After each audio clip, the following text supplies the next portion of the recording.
Hey everyone, it's Wednesday again, and welcome to another fabulous Company Road episode. So in this last couple of months, we've been talking about ways to unlock growth and about trends and innovations.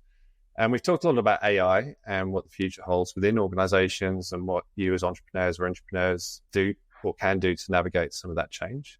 So listen back to that last couple of episodes. If you're after a midweek boost in some way, and as we propel ourselves forward towards the end of the financial year and the beginning of the next, there's no real better time to look at ways in which we can be thinking of a reset in some way or another. So without further ado, I wanted to introduce a very special episode, which is actually my first double guest episode, and it's going to be a blockbuster today. So on the Company Road podcast, we're often hearing from individual and very brilliant people, and we've found ways, those people have found ways to bring fresh perspective into the world of work in their organizations, and they lead in different ways, and there've been a lot of stories around that already, and also ways to find meaningful work for themselves that really aligns to them and their core values. But today we're going to be going even bigger as we talk to two brilliant people from the same brilliant team. So I'm delighted to welcome Rachel Zhang and David Bradford from the wonderful Telstra UX team to the show. So hello. And I'll just introduce you briefly. So welcome, first of all, to fabulous Rachel Zhang. So Rachel, you're an experienced strategist with, been working in the industry for about 15 years or so, lots of leading digital enterprises that you've worked for. You've got an impressive portfolio, diverse projects that you've worked on, and transformation work within Parliament Victoria. You've done some work with WorkSafe, which has been really cool, and you've worked at RMIT, but also Telstra, Google, Accenture, and AKQA. So I think you've covered a lot of the great places to work. Yeah. So welcome to the show, Rachel. Thank you. Thank you. And also from Telstra, David Bradford. So you're a seasoned transformation leader. You've been working across the industry for more than 25 years in design roles, and you've been helping transform a number of big digital organizations, from Royal Mail, NAB, Deloitte, ANZ as well. So big names here. So key achievements, you've led teams designing the ANZ internet banking features, the mobile banking apps of both ANZ and NAB, and currently your UX chapter lead and principal at Telstra. So David, welcome to the show. Thank you, Chris. And if anyone out there is in Australia, you definitely know Telstra. But if you're living abroad, Telstra is Australia's largest mobile network, spanning broadband, internet, NBN, 5G, TV, mobile. It feels like Telstra kind of does a lot of everything. It's one of Australia's most innovative companies. And it's fair to say that, from a technology and service point of view, there are pretty much, there are big questions being answered by Telstra in one way or another. So it's going to be cool to hear about how some of those things happen, from a leadership point of view, really, and how those initiatives get started. So if you're wondering about what kind of people they hire and what you could learn from the best in the game, then this is your episode. So let's go into how to lead a little bit with, from an innovation point of view, but also with authenticity, and how to create conditions for success within organizations. We're going to jump into a bit of a chat now. So Rachel, when we first started talking, we were hearing about your story of when your time with Telstra started and how your working relationship with David started as well. So maybe we could just start with that. We'll see how we go. For sure. And that's, funnily, before we jump into that, when you mentioned a double guest episode, I think the story behind why is a double guest episode is actually quite sweet as well. And yeah. I think, the best leaders don't really have, from what my view, sometimes the best leaders don't necessarily have the ego to put themselves out there as much as they need, and the trumpeting that they need to do for how amazing they are isn't something that they have to do all the time. So when we spoke about this podcast, we thought maybe the best way to do it would be to bounce off each other and interview each other, because we think so highly of each other that it's so much easier to get that story out than individually coming on your own and being like, yeah, I did this. And, so I think that kind of speaks volumes of the relationship. Yeah, amazing. Does that mean I won't need to do anything? You two can just chat. I'll drink a cup of tea.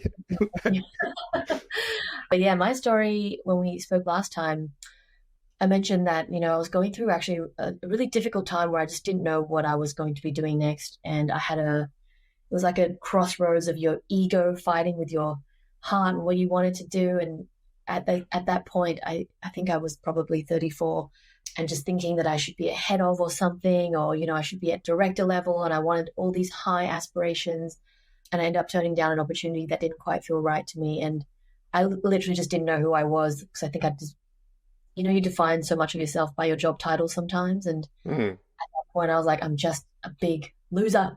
So I was just trying to fill my time at that time, interviewing around, seeing what's out there. And when I met David, before I met David, my initial reaction to working potentially for Telstra, I was like, oh, I don't know, doesn't seem that cool, or like, those big fancy agencies out there. But as soon as I met David, honestly, he is just the kindest man. And it was such an easy interview.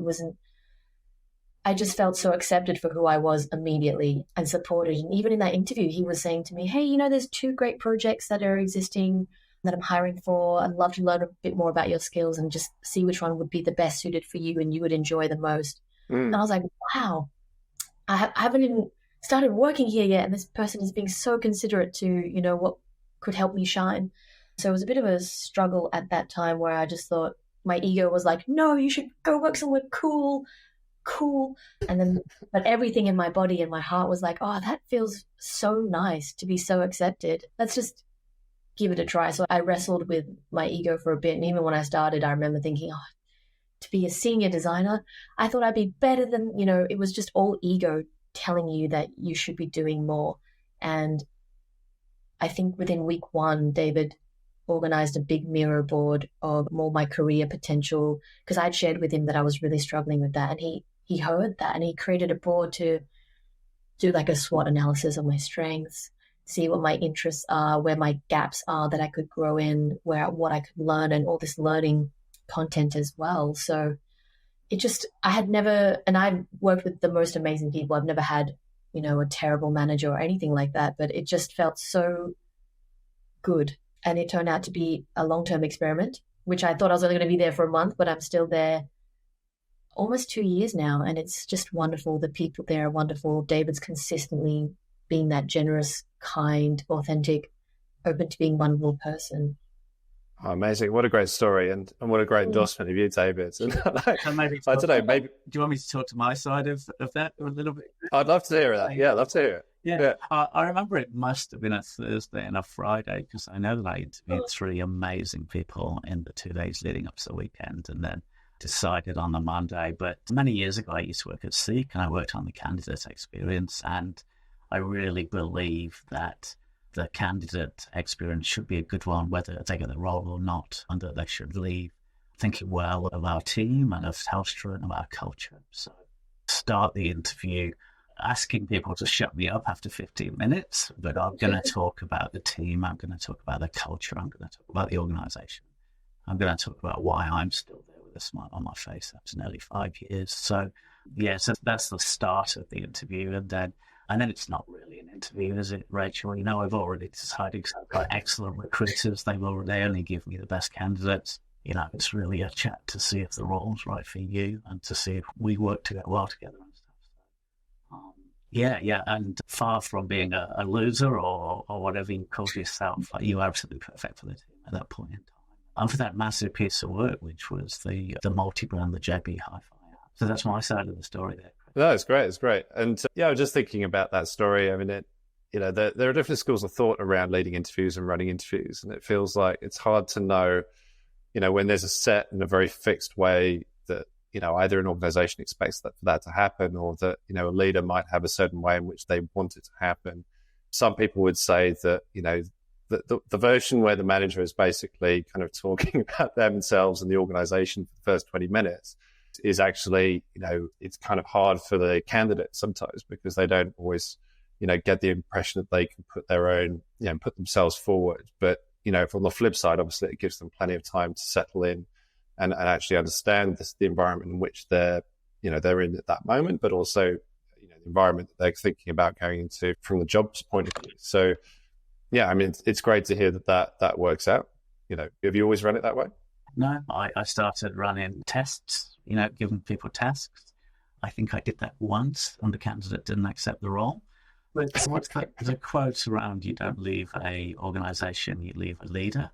I think it's probably the same, or it's certainly been the same for me. I've joined heroes, I've joined leaders. I haven't joined organisations. I've joined leaders who have teams that I want to be in and cultures that I want to be in. So, and I think it helps with nerves if I talk a little bit about the context of the role of the organisation at first, rather than can you tell me about yourself? You know, it's great to, and also it's a really good prompt for really genuine questions, not the kinds of questions that people think I want to hear, but the real curious questions around the team and the culture and where they'll be working, whether they're working flexibly, all of the stuff that really matters to people rather than the things that they Googled to see, you know, the questions they should ask at an interview. Yeah. I mean, obviously, if you get some information back first, then you can obviously start with questions rather than, you know, how a lot of traditional interview formats is basically you run through the whole thing, and at the end, you got a question, and the manager is kind of looking at the watch and, you know, really wants to just move on to the next meeting. You've maybe got 2 or 3 minutes to cover off any questions, you know, in between chats, but it's always a bit of a rushed thing, I've found anyway. Yeah, and, you know, Rachel wouldn't be alone in seeing Telstra as a corporate or a dinosaur or, you know, the people that have come from agencies. Yeah. So, and that's certainly not the perspective I've had it since starting with our great leader, John Lazaro, and the great leaders in digital. So sharing a bit of that, I think, is really crucial. Yeah. I want to come back to that, but Rachel, I was just going to ask, like, you were talking through your story a little bit about that feeling of unrest almost around how you're thinking about your options that were there in front of you. But maybe I was just looking to understand a bit more about, because a lot of people feel this, where they're in a role and they don't know if it's right. It's kind of a matter of fit, but it's also a lot to do with gut feel and how you feel and how fulfilled you feel. So that can be one feeling in a current role, but then you're looking at obviously another organization you don't know as well. And you're almost looking for signals of, you know, what feels right. And, you know, can you break down any of those things in any more depth? Absolutely. And I think it's such a good question, because for most of my career, you think of work as something you bring your logic brain to and not so much your emotions. But we are such emotional creatures. And, you know, I used to make decisions based on just logic or pros and cons list. And I feel like this decision was probably one of the start of many just somatic decisions. You know, you just check in with your body and just say, hey, how does this actually feel versus what you think it should be? So that was quite a nerve-wracking decision at the time, because I've never really trusted how I felt as much.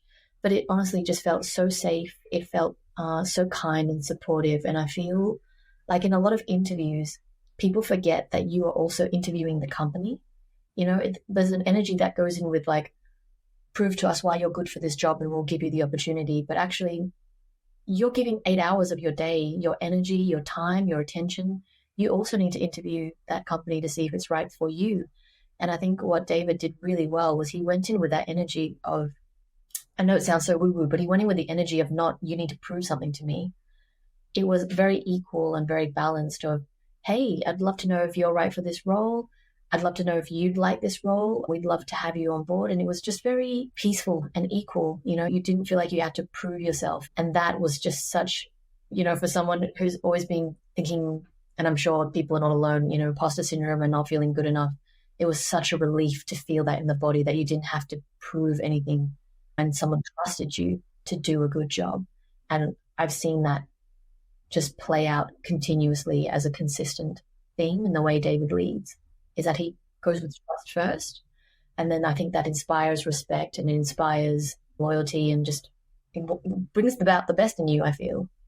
It's not just about me, though, is it? Because I start those interviews with an org chart, but it's an org chart of smiley faces, starting with our CEO and going down. And it's because I've been in organizations where I've had a great, say, 3 years at one organization.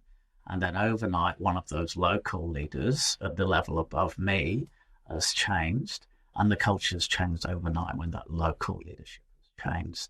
And in that case, it changed from a culture of praise and recognition and collaboration to a culture of fear.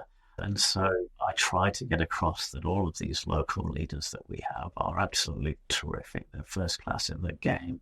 You know, they foster creativity and collaboration and respect and praise and all of the things that are important to me. And then if they're important to me, they're going to be important to other people. And I have this thing where I say that if you're going to take a role, then there are 3 things that are important. One is a good problem to work on. The second one is good people to work on it with. And the third is good leadership that you have faith in or you believe in. So yeah, I try to get that across in the interview structure. Yeah, and then in all of the meetings that follow. That's really helpful. I think there's something about that, as a candidate going into an interview, you can almost tell a little bit about the organization from, the read that you're getting. It's kind of what information are you getting from it? How much in the interview do you feel you need to, bend yourself into, what the organization is putting in front of you? Or is the organization bending towards you? Or are you finding commonality in the way that you described, David and Rachel, from the story? Because that's when it feels like it's balanced and it works. There's a mutual understanding. It's not like anyone, either of those parties is trying to pretend that there's something they're not to make the interview work. It's like, this is what I stand for. This is what the organization stands for. Do we work together? Can we move forward? Is it going to be a great working relationship? And, some of the conversation get in the way of that, but ultimately it feels like that's what it would boil down to. Yeah. And you can't fake it you can for some degree, but I think, David, when you were talking about telling me how wonderful John is, and he absolutely is, and how wonderful the team, it's a conversation, but then you go into the organization and you see for yourself how amazing the leadership is. I feel like I've never seen introversion in leadership shine so bright. It's about not hearing the loudest in the room always. You still can be loud. I talk a lot, as you can probably tell, but there's a lot of people who don't talk a lot and still do amazing work, and they're absolute stars, and they also get recognized and shine. I think the first maybe month I was there, David, you guys had the consumer awards. Is that right? Yeah, and I met some of the most amazing people who won awards, and their faces were all just like, me? Like, and they were genuinely just such kind. Anyway, I'm just dithering about now, but basically the consistency of seeing what David had said in the interview play out over time just adds to that kind of trust. I think it's probably the people that you met in those first few weeks as well. I mean, I came from the UK to live in Sydney, but I didn't stay in Sydney. Sydney didn't feel right for me. And I travelled around Australia and I got to Melbourne. And when I got to Melbourne, I immediately met people that felt right with me. And, we were in lounge bars and stuff, and it just felt comfortable for me. But that same week, of course, you met Aoife and you've become great friends since then, Rachel. When you're going into the office, you're with Aishwarya and David and things. So, Great. It would be beyond the leadership, beyond myself and John and everyone else. It would be the people around you as well. Yeah. And then, the people online, the likes of Sarah Reynolds, who's always there to help and stuff, and Matt Angus, Sarah Goddard, all of the great people in the chapter. This Colin. Yeah, exactly. To learn from and to grow with, Yeah. You said a few things there that, jump out really. The fact that Telstra is a large organisation and that you've been able to bring transparency through that experience, really, of getting to know Telstra first through the interview stage and then beyond that, and to find commonality, but also surprisingly around introversion and, I guess how it's represented and how it's accepted really from the point of view of the leadership. Because in a lot of big organizations, for one, it wouldn't be transparent and it would be led by fairly dominant, loud voices and egos. So how are the conditions for that set out, and how do they work? I mean, how are they kind of set up for working? I guess is the broad question within Telstra. It's a fascinating topic, isn't it? When I was at NAB prior, and we talked about your role at NAB recently, Chris, I looked at the leaders and I thought, I could never do that. I could never just suddenly get up and talk to 30 people or whatever. And that probably held me back for a long while. But when you put on the hat, you learn that you can. And you learn that the role gives you something that allows you to do that. You also learn that it's okay to be an introvert at times. And in my case, share a lot with the team kind of thing. And many people, I think we all have elements of introvert and extrovert amongst us. Certainly, I used to despise, really be terrified of presenting and things like that. And now, first 3 or 4 minutes I am, and then I get into it and I'm starting to enjoy it and be a bit playful with presenting and stuff like that. So yeah. Nice. So the trick is to give you a longer than 3 minute time slot and you're fine. Well, yeah, just that. I mean, at the start of this, very nervous as well, and not a natural role for many people, including myself. And I think for introverts in interviews, it's so much easier to talk about themselves. and to talk about their history and something that obviously really matters to them and that they really know inside out.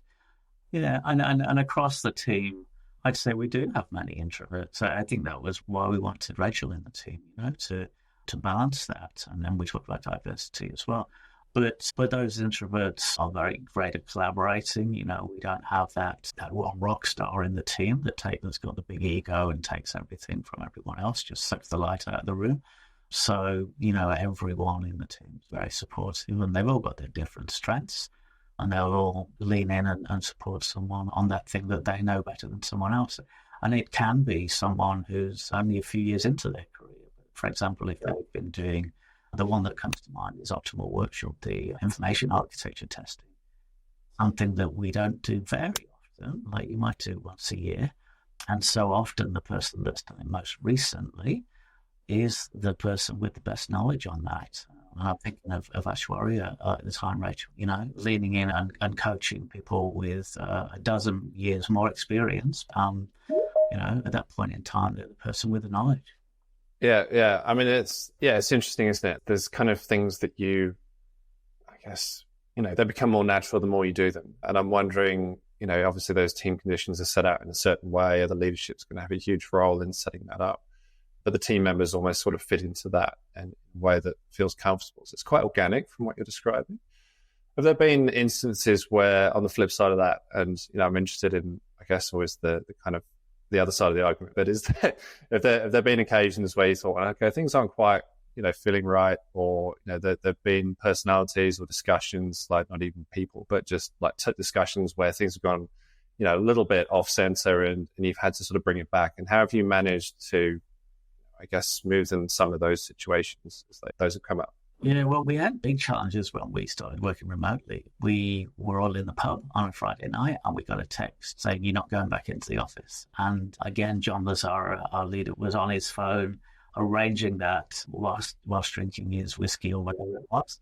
And we didn't go back in on Monday. And I think it was many months later when we realized the impact of this. And we're organized in chapters, and I'm a chapter lead.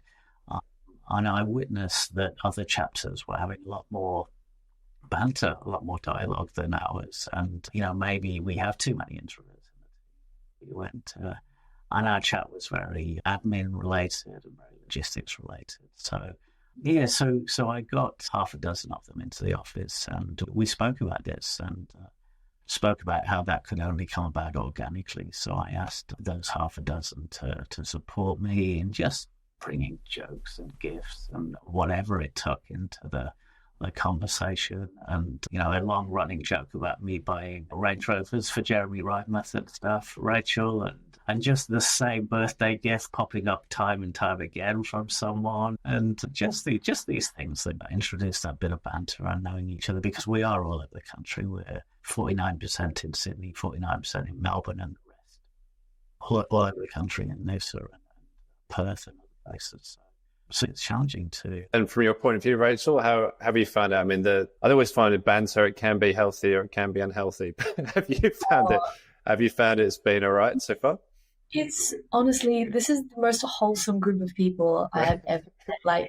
It's genuinely heartwarming. It's really healthy banter. Sometimes I think, what did we have one the other week? It sounds like I'm making this up or living in fairyland, but this actually just happens like this, where we were all in meetings and we're just getting FOMO for not being in a meeting and not able to join in the banter, because when it does go off, it goes off. It doesn't, it's not like every minute everyone's bantering, but there's just like David says, organically a little glimmer where everyone's just jumped on board and the joke's being carried on for a little while, and it is quite nice. And it's just so I immediately banned the banter while I'm in meetings. It's not allowed. From there on. Yeah. No fun. So yeah, it is lovely. It is organic, and there are times where we, I think, all either have too much work on, or people just do feel a bit separate because we are all working remotely, but all it takes is a little bit of a joke or a share of a photo of someone's walk or a trip that they've gone on, and the people are back. It's a really supportive community. It's really lovely. Chris, if you're looking for something that's someone pushed something on PC or bullying or anything like that, that just doesn't happen. We have really good values and zero tolerance for anything like that. I have seen it become the norm in other organisations. There's nothing. Sometimes I feel like a quokka on Rottnest Island. There's like no predators and the quokkas are all smiling. Sometimes I just feel like Telstra's beautiful, like safe little island. And I'm like, oh my God, I can't believe I'm here. Oh, it's so good. That's a great image. Yeah, I mean, I think it sounds very positive, and I love hearing you both talk so enthusiastically about it. And you obviously come from different backgrounds, but almost together it feels like the place. It's a lot of people with a shared vision, really. And that's really what's important within organizations, is that there's a sense of everyone brings themselves, but also together it ladders up to something much bigger. And that's presumably why you've seen the success, and, the culture feels right in a very personal way as well. So that's really good to hear. We do have an amazing shared vision. We have what was our T22 strategy and now our Telstra 2025. The first pillar of which is creating exceptional customer experiences. Another one being the place that you want to work. So some really good, and some of the others are around having the best network and things. But we also, as well as our great leadership in John Lazara in design, we have really amazing leadership in digital. So everything from our strategy ladders us down in quarterly game plans into everything we do. Yeah. So I think that collaboration, I read once, the collaboration is not about the tools, it's not about Jira and things, it's about having everyone working towards the same goals. Can we talk a bit about diversity? I think, it's interesting when you think about a team that is aligned to one vision, how diversity comes into play from the point of view of, bringing perspectives in while still, obviously looking in the same direction. You're thinking about how to enrich the same direction with diverse points of view. But what's been your experience of that, the way the team sets up? Yeah, any thoughts there? Yeah. I'm thinking about the recent hiring that we did, Rachel, where yourself and four others were involved. So bias absolutely exists in interviews. It's really hard to rule out our best. But firstly, we had a male and a female, myself and Sarah did. But ahead of that, before we did, Rachel and four others looked through all the resumes with me. And it was really interesting. The person that I had at the top of the list, no one else had. And when I did a bit more digging about that person, I learned that person wasn't appropriate. So that's been one key measure. Yeah. It was good because you got us to do it separately as well, and then so we weren't influenced by each other's decisions. And then we almost had a book club event where we came back and spoke about, what stood out to us and what our take on these, what we proposed the interviews should be, or who we thought would be a good fit for the team. And it was just nice to see everyone's own reasoning. And, I picked up my own bias on things and I was like, I see what I've done here, and then it kind of it brings it out and it exists. And therefore you can kind of deal with it a bit better than if you were just insularly one person doing it all. So it was actually quite a fun exercise. Yeah. I mean, from the point of view of bias, like, how do we set ourselves up for noticing that, you think, in the best way? I was like, this person loves cats, we should hire them. And I was like, I see what I've done here. Not a very obvious bias, right? Yeah, fair enough. I wonder, we mentioned earlier that I only work with a few really trusted recruiters and they're getting to know what I like. And for instance, when we hired Tina, Rosie said, she's just like Rachel. And so actually that's possibly working against me in that because, they're knowing who's worked well in the team in the past and almost trying to clone them. And, so possibly there are a few things working against bias. Oh, so good. I just also like how you just talk about things, David, like your uncertainties or your doubts about yourself. I think that's really powerful. Like just hearing you saying that, being like, not sure if I'm now doing it wrong because of this, because I think that's really empowering. Because even when we were talking about introverts before, in my head, I was like, fuck, am I just a loud talking person that does no work? Like, what if I'm just like a useless, like, you just get these thoughts in your mind sometimes, and naming them, I think, is the most powerful thing. Every single person, when I ask them, how did that presentation go? every single person talks about the one thing they did wrong. And all the audience see, I often didn't even see that one thing that in their mind did wrong. It happens so much, doesn't it? Where there's an expectation. The expectation from yourself, the presenter, is always that much bigger. And, Rachel, presumably you've seen this as well. You've done a fair bit of public speaking recently, I believe. How have you found that experience yourself? Oh, honestly, I was pooping my pants. Like, I just did not want to get on stage. Like, I got to the event, I was like, oh my God, what have I done? What am I doing here? Like, I don't know what I'm doing. I don't even know what I'm talking about. And I honestly just had to take some deep breaths. And I could speak to, again, design outlook, creating a safe environment. Mickey got up there as the MC. It just really sets the tone. And similar to you, Chris, like when you interview people, you just really set that tone where it's like a safe, chilled environment. I just had to take some real deep breaths and just think about how exciting it is to share things that I'm excited about. And I had to tap into that. And I really had a good time afterwards. I just thought, look, I can't do anything but be me. So I'll just be me and see if that works. And I just had a really fun time afterwards. But initially it was like skydiving. You just did not want to get in that plane. You did not want to jump out. But once you landed, you're like, that was awesome.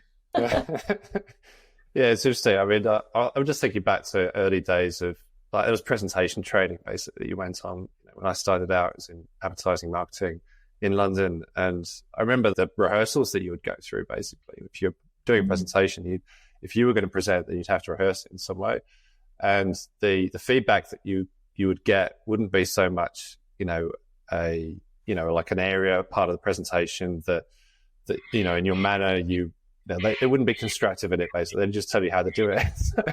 And you wouldn't really learn from that other than, like, you're copying what they want you to say in using exactly the same words, exactly the same delivery, and you're in this part of the room. And it was like a film director would say, but with an actor that had no say, just in the corner, you go and do that. You're going to be pointing there when you're making that point, and these are the words that you're going to say. And I didn't feel like I really benefited from it that much. I obviously knew what their expectation was, but I didn't feel like I was able to bring much of myself to that presentation in that moment. And I think it's something that's very personal to us all. We feel like the presentation is there for everybody else, but actually it's as much about you and how much you connect with the topic that you're presenting. And I think the great presentations, the storytellers out there, that they're able to just captivate the room based on their passion for the subject that they're talking about. And if you haven't got that, it's kind of just a reading, really.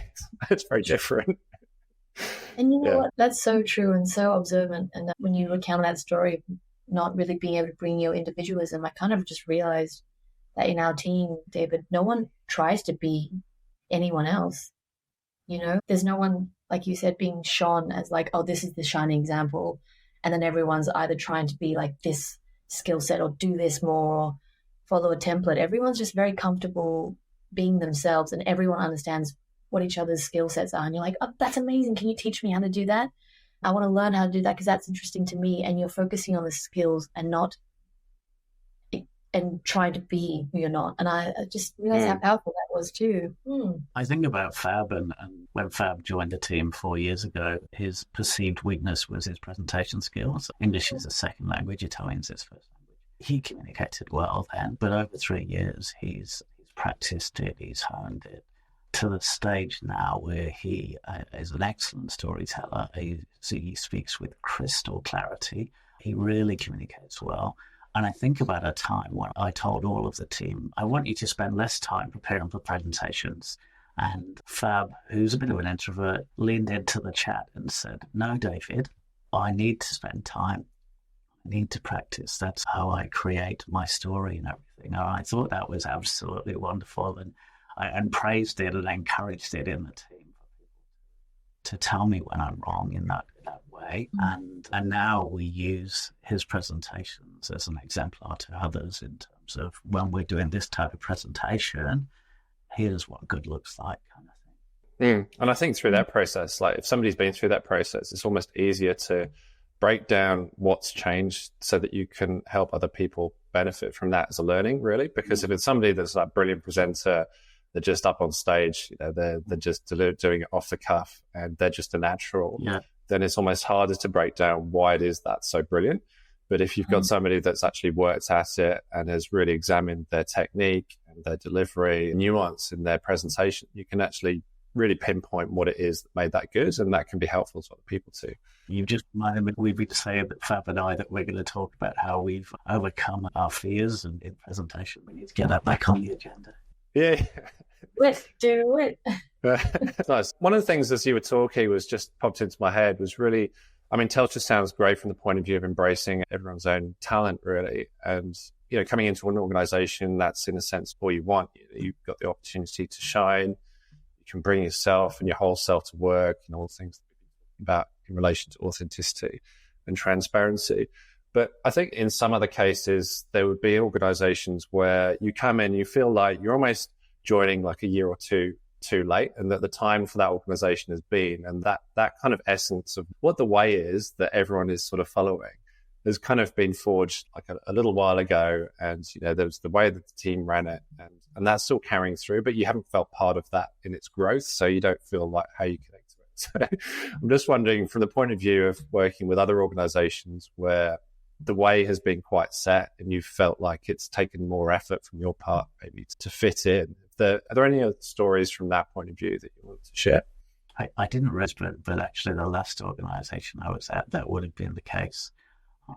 You know, when it was in its big growth, I wasn't part of the team, and your insight there is making me realise that that's possibly why I just had my head down in the work and stayed out of any of the team building stuff and everything.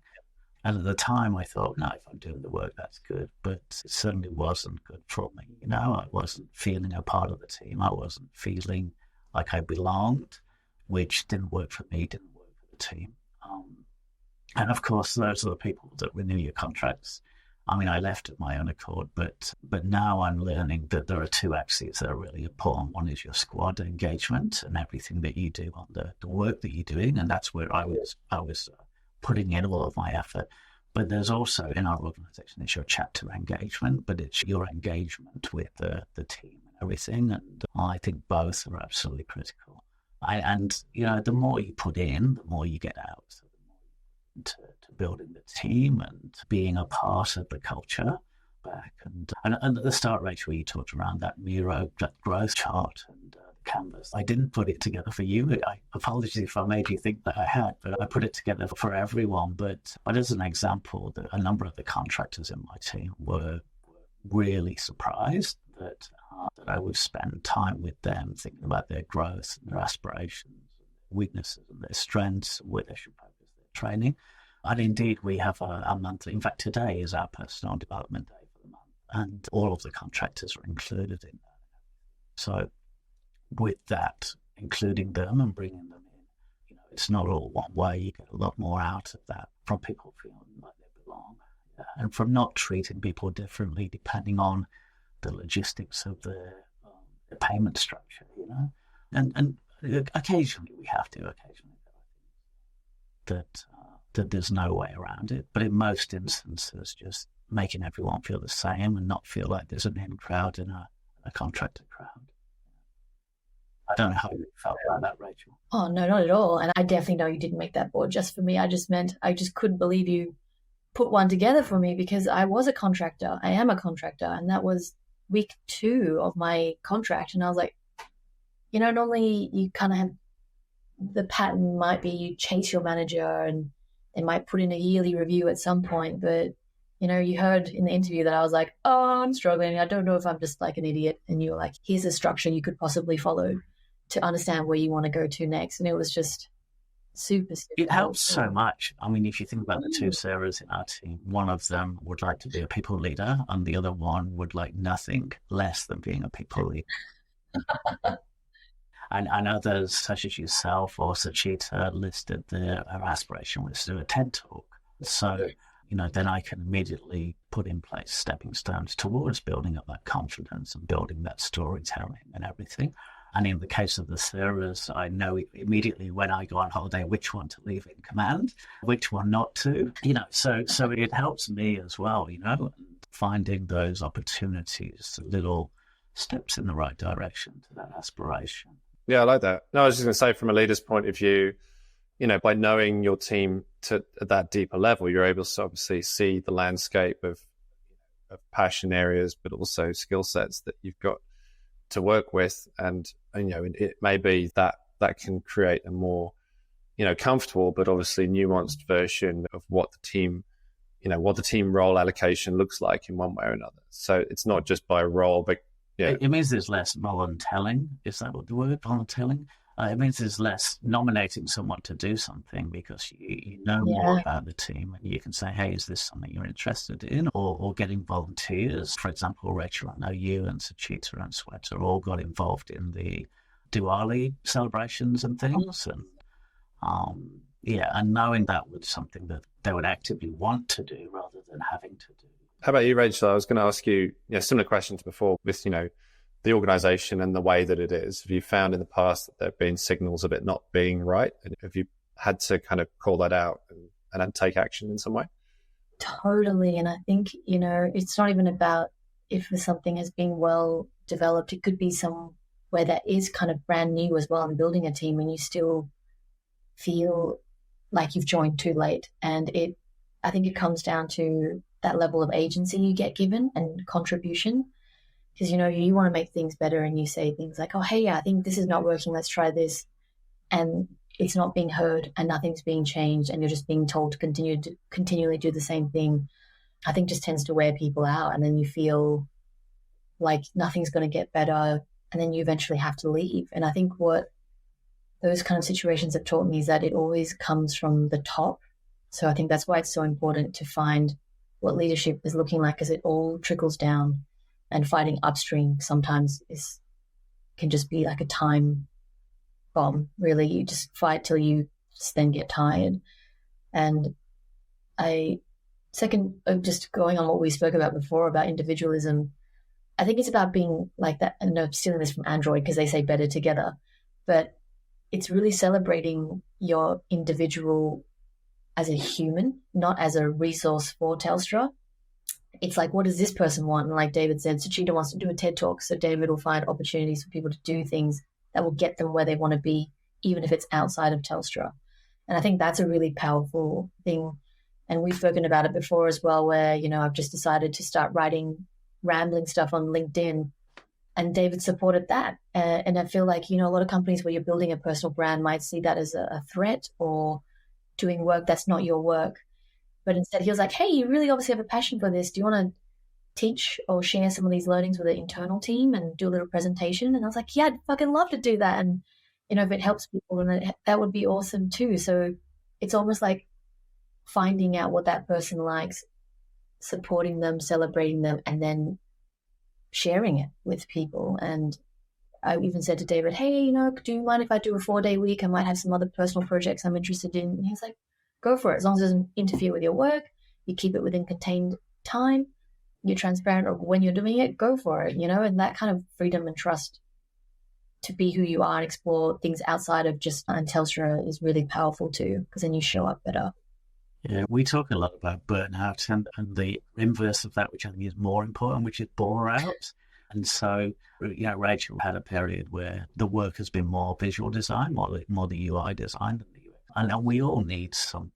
We all need more than our work. We need to be more than our work. So, sure, if that's where you're getting your satisfaction. And actually, as you say, you've done multiple talks where you've shared your learnings on building your brand on LinkedIn with our chapter, and in fact, 300 or 400 others across the organisation, and they've loved that talk, and they've dipped their toe in and felt that little bit braver to write that one article. And then I see there's a group of them, including myself, who are all a little fan group, all reading each other's posts and comments and stuff. And, why would anyone prevent that? Why would anyone keep you in an organisation if you're not happy or if your growth path is elsewhere, So, and you talked around that period of where the team's growing, Chris, and then if you join after that, when our team was growing, I was new to people leadership and frankly a bit rubbish at it. So I don't think that was the glory period. And in fact, every time someone leaves, it's something to celebrate, not to mourn. They're going on to what for them is a better opportunity, whether that's money or role or satisfaction or whatever. And it's just an opportunity, it's an opportunity to get someone new to the team, to have that new energy, to have that new skill set, that new experience from whatever that organization is that they were in. So yeah, the team's just continually evolving. And when someone moves on, and also bearing in mind that by the time someone moves on, it's probably not been right for them for 3, 4, 5, 6 months. Possibly they might have retreated or even become a little bit bitter. So, it's good for the team to have a level of, sorry, I'm going to use the management word, attrition. But in fact, I was slowed to next to nothing, down to about 1 per year. Yeah, wow. Really encouraging to hear about. And, I think, what we were talking about before, which is what stage is your company at and what stage is your team at from the point of view of mindset. You're stuck in the past because you're trying to relive that in some way. Are you looking in the future because you're aiming for something like you're going to grow triple the amount in the next 3 days or whatever? We're going to go somewhere where nobody understands what that looks like because you're just running at speed and trying to get to somewhere, and then you'll be almost laying the road as you drive down it. It feels like sometimes organizational teams can be in either of those camps, but from what you're describing, you're very much in the present. You're working together. You obviously have goals and directions and targets and everything else. You've got a strategy, as I'd expect from Telstra. But obviously, there's a sense of comfort, obviously, and understanding and transparency around what it is that's being communicated and what's being expected, and how everyone's skills kind of play a role in making that a reality in some way or other. So it's quite grounded.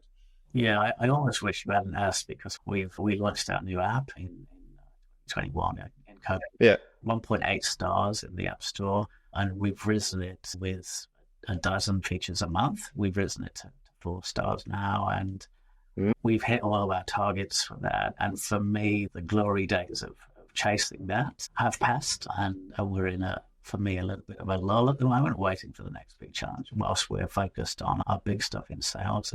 But I've put my hand up, and I'm going to do something on the agent experience, improve that, because you can't have a good customer experience without a good agent experience. And yes, but there is a little bit of, getting that new app out was crazy times, and thriving in that chaos. Yeah. And for me, wanting something like that again. Yeah. Sometimes there's a known target, obviously, that you're aiming for, and it can be a rating, or it can be some expectation that you can set quite tangibly anyway. Yeah. But often there isn't. And I'm wondering, from a more unknown point of view, how you and the team set up for, unexpected things. There could be a market change, there could be innovation, there's AI, obviously, and other things. It's fine when everyone knows exactly what they're doing and there's a feature set to aim at, and you've got stars to chase on the reviews and the rankings. But how do you set up for change and maneuverability in a way? We when we launched, we were trying to get everyone to our bot, which was called Cody at the time.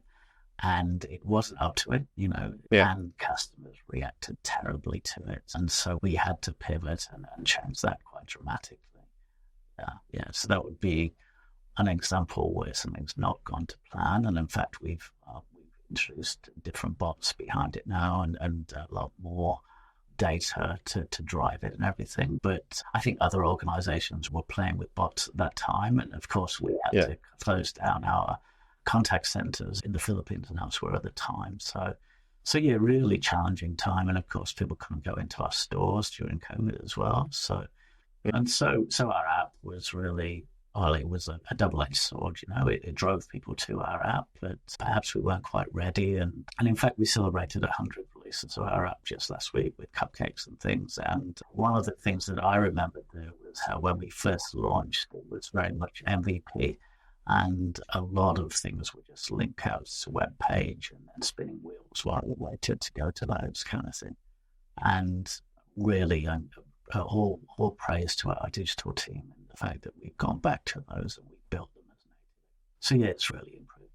Yeah, great. I mean, that's a great outcome. And, Rachel, thinking about that story, or maybe another that you've been involved with, from a more personal point of view, maybe, or I guess from more of a human point of view, how do we best set ourselves up for change within an organization if that sort of thing is going to be happening? Are there ways to prepare? Are there ways to manage through the process that you think work really well? What are some of your personal coping mechanisms?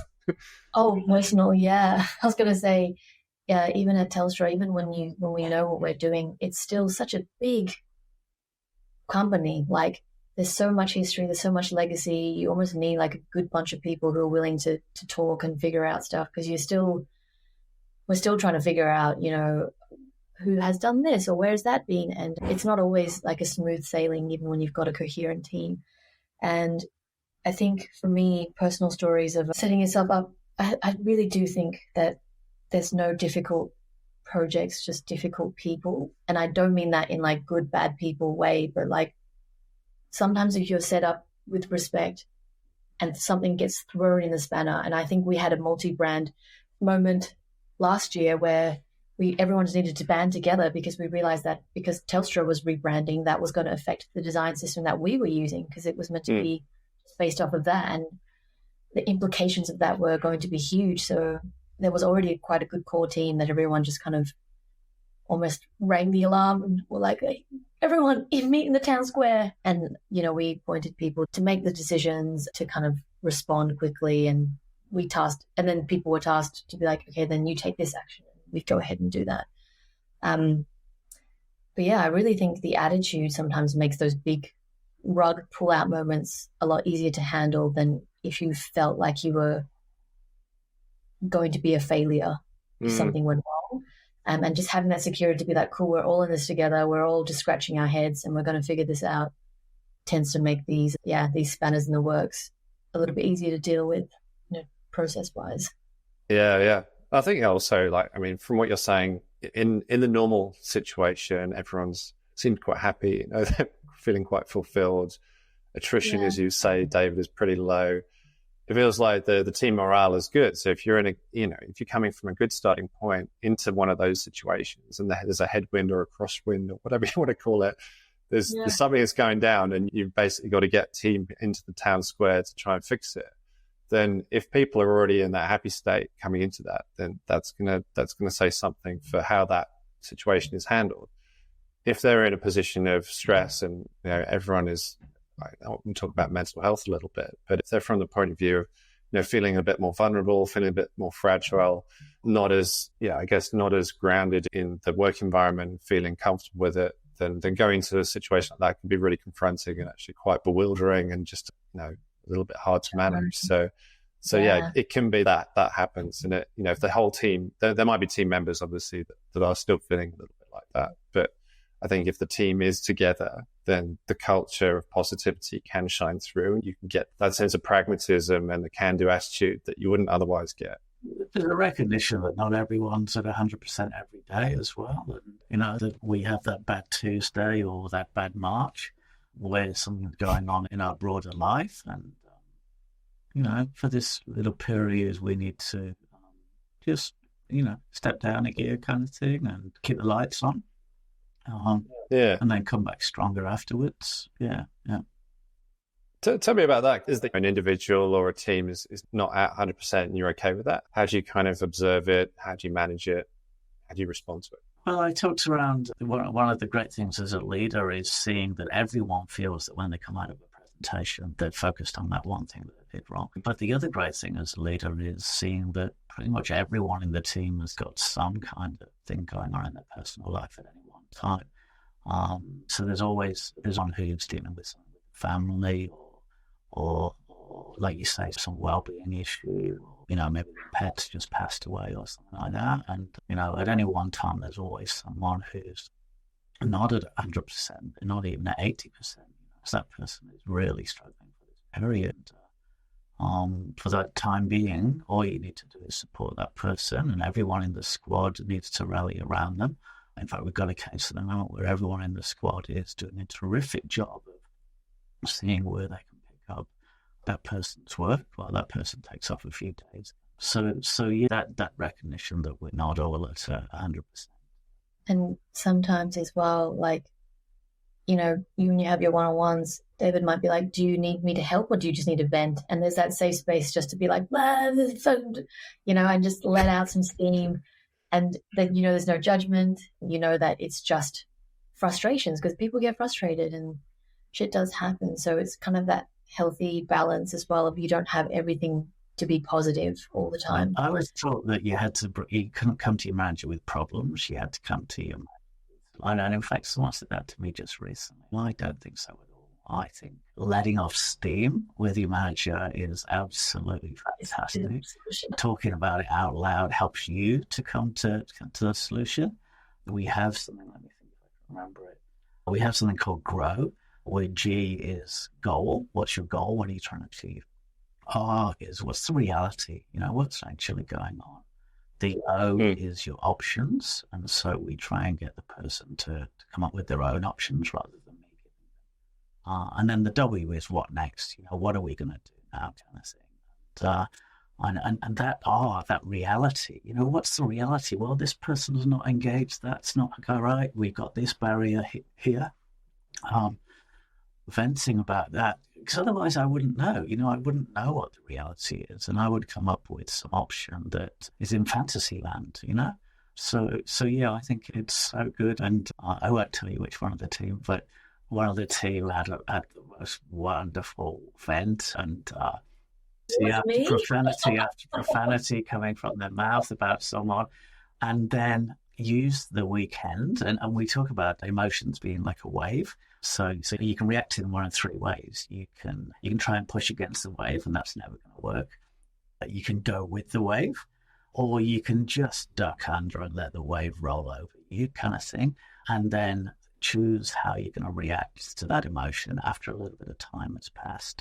And this person that was giving me all of this ranting and all of this profanity, just a few days later, I'd come up with a really constructive way to work with the team member, and in the following weeks, all of the praise was for this person, and a really terrific example of how just having that vent and letting off steam really helps that person, because that emotion was there, and they needed to express that emotion and then think about how they're going to react. Fart. You just got to fart. You've got that great handling conflict presentation as well, which I haven't really seen. I think you should definitely talk about that, because that's such a human and necessary learning skill that we don't really always talk about. Yeah. I mean, I want to come up with, when the team come to me with that, I want to give them some really practical advice, and I don't want it to just be based on my knowledge. I want it to be based on real readings and things. So there's always going to be conflict. There's conflict throughout the world, and it's natural, So you'll have a developer who wants to make something as robust as it can be. You want to make it as usable as it can be. And there'll be a PO who wants it delivered yesterday. And that's always going to bring tension, And so I went and I did lots of courses on LinkedIn Learning around handling conflict and ways to do so, and put together a pack about it around, sometimes taking a longer perspective or a broader perspective on something, around the idea of perspective. And my perspective on something is different to your perspective, Chris. And the fact that if we're arguing, it probably means that we're both right. Because if I was completely right, then you would see that I was right, and we wouldn't be arguing about something or disagreeing anyway. Yeah, so I put a lot of time into understanding those conflicts and sharing that pack and sharing it and coaching both sides, because I was going to say unfortunately, I'm often the person in the middle as a chapter lead, so for example, a product owner will come to me and say such and such is doing this, and then they will share their view. And so I can coach both sides, and maybe that person wasn't delivering what you wanted because get sufficient brief or the expectation. Yeah, amazing. I mean, it sounds so good. I mean, you're putting a lot of effort, obviously, into building the training foundation that's not only right for you, but obviously will benefit the team around you as well, which is the amazing thing. Well, that conflict is... Like, I'm going on a I don't know what it is. Like, I'm going on a table making course and a cabinetry making course because that's the company's going to pay for it. I'll do it in my spare time, and then I'll show you a picture. But what you're describing is actually very relevant to the situations that you would face every day. That conflict just eats away at us, I think, Chris. And if we just do what someone asks and feel bitter about it, then it just eats away at us, and it doesn't benefit anyone in the long term, kind of thing. So, it's really important to have ways of handling it, and handling it appropriately and going for the win where we both get something out of it rather than me fighting for the win at your cost. Yeah. No, I love it. And it's amazing to hear your stories today, because I think, and it's really why I set this podcast up, is really to kind of surface some of the experiences, but also the shared learnings and approaches to how to manage some of these situations, because it is, if you work for Telstra, then obviously there's a lot of infrastructure there for helping people no matter where they are. But in some organizations, that wouldn't be the case. And so, it's really designed to have this conversation so that a lot of that, that shared learning can be there, and obviously to create positivity and impact, for the people that are probably struggling with similar things. There are similar situations in other organizations that, people really, benefit from in terms of hearing you today. So really appreciate you both giving up the time and just having the chat, and both coming on at once to just tell us about how you do things and how your experience has been. So thank you so much. Before we go, I just wanted to finish maybe one question, and it was in something that we talked about probably within the pack that I sent around, but it's more around your superpower. And if you're thinking of yourselves as you're pretty established within a large organization and as entrepreneurs in your own ways, how would you describe your superpowers to the listeners? And maybe based on some of the things you said, it'll all kind of click into place when you say it, but maybe it'd be something totally different. That's okay too.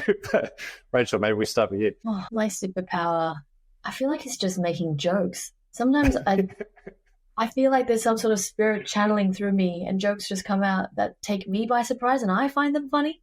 Yeah. And sometimes I feel like, diffusing situations or just making light of, because life already can be pretty tough. And I just feel like maybe that's the one thing I bring to this earth. On my tombstone, they'll be like, she died laughing, at least, like something along those lines of something funny. Yeah. Yeah. So I love it. Yeah. I'm not even that funny, so I don't even know if that counts as a superpower, but I enjoy it. Very good. Thanks, Rachel. And David, how about you? Yeah, we touched on it a little bit, and funnily enough, it's authenticity. So I learned this when I failed an interview at one of the big four councils, and I failed it because they said I was too authentic. Okay. I didn't have enough bullshit and spin for the salesy consultancy role. Yeah. So they later got into a spot bother and had to sell their consultancy for $1. But having been told that was my weakness, I decided to embrace it. And, screw them. And in fact, in my very first role, I was told that I wear my heart on my sleeve too much. I think it's come across in the conversation with one of my team, Rachel, here, that actually authenticity can work really well for you and for your team, for the safe environment that they have where you're being super authentic. I wish I'd been more profound now. Do you want to have another go? You can say something else or say something funny. No, it's all good. No, I think that is true. I do really think authenticity is shining through this team. And yeah, it is really nice, because then you feel like you can just say anything. Well, not anything, but you feel like you can bring your full self. And it's helped me with two really important areas of my life. So one is to build confidence, and we talked around how I'm a bit of an introvert. So if you're authentic, you're never lying to people. And the other one is in reducing stress, So again, if you're authentic, then you're easy to trust, and you can grow the relationships that will grow your career. Yeah, brilliant. And I like the fact that from what you were saying, David, there's something to be said for every person's weakness. You can look to your weakness to turn into a strength at any point. And I feel like a lot of people would dwell on that as just being weakness, and that's just a given for the rest of the day until the end of days. But actually, you can turn it into something really positive, as you've shown today. So I really appreciate you sharing that perspective. Great. And thank you so much, Rachel, as well, for coming onto the show and for sharing your stories and perspectives. It's just amazing to have you both. I feel spoiled to have spoken to you both at the same time. Great to chat. Thanks, Chris. Thanks so much. Cheers. Bye.